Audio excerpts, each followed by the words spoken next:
When did you end up hiring your first technician? So I got lucky. When I very first took over, I was already like in the ear of one of my friends from back home in Oklahoma. I was just constantly saying, "Hey, I need to get you out here. I want to get you out here. I want you to work for me." Just pushing his buttons, pushing his buttons, pushing his buttons, and finally, he like wrecked his car in Oklahoma. He couldn't get to work, and I was like, I'm gonna drive out there, I'm gonna get you, and I'm gonna bring you back here, and you're gonna work for me. And so I drove my truck all the way out here. I loaded up his wrecked car, and I trailered him all the way back out here. And my girlfriend and I let him live with us in our house for free, and he didn't have to pay for anything, but he would work for me as like the trade-off. So he worked for me like that for maybe 3, 4 months. And by that time, we were so damn busy that he was now just working for me by himself full time. And then that was my first one. Okay, so is this like a childhood friend that you had trusted and you'd wanted to work with, this sort of thing? Yeah, we were best friends in third grade. Okay. Yeah, yeah. So I've known him for a long time. Okay, and it seems like from your website you have a team of maybe 4 or 5 other folks. Is that where Yeah, you're at the now? Yeah. the picture is older. Like the older gentleman in that picture is my father. He worked for me for a little bit, which was great. It was what it was, father and son working together. There was a lot of butting heads because I was his I've boss. been It was there. not the other way around. But yeah, most of the guys in that picture, all of them but my father, are working, and then we've gained others as well that are not in that picture and lost two. Yeah, so I'm curious. Obviously, um, we only have so many childhood friends. How have you gone to recruit and hire other technicians? Are there any like best practices you've learned from that?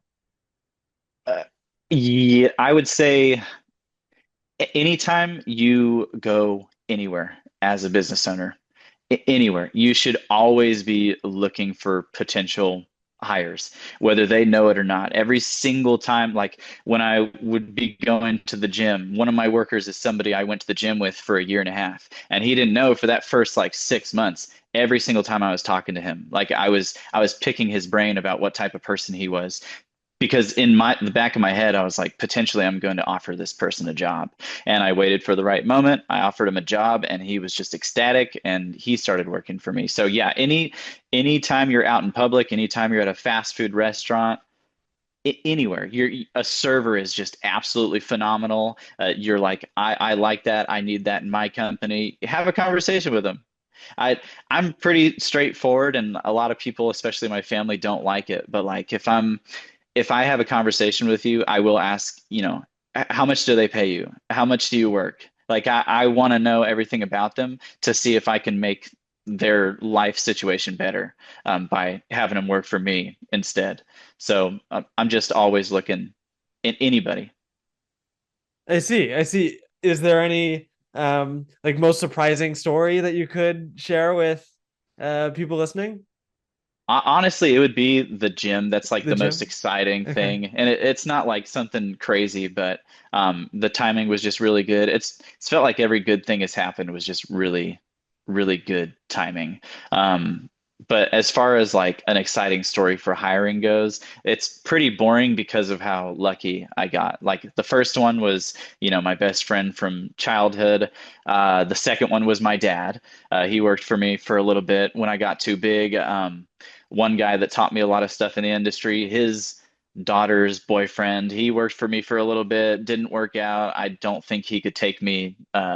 I don't know if I'm allowed to curse on the podcast, but I bitched him out a lot because I didn't like the way he was working, and he just couldn't handle it. He couldn't handle the constant complaints and like getting over those hurdles. So he didn't work out. Who was the third one? And the third one, that okay, I lied. This one's actually a good story. So the third one, so I'm gonna try to make this not complicated, the story. So when my dad was really young in his 20s, and my mom, they lived in California, and they my dad was a youth pastor at a church in California, and there were two boys who had recently lost their dad. And so my dad stepped in and he basically raised them for about 10 years.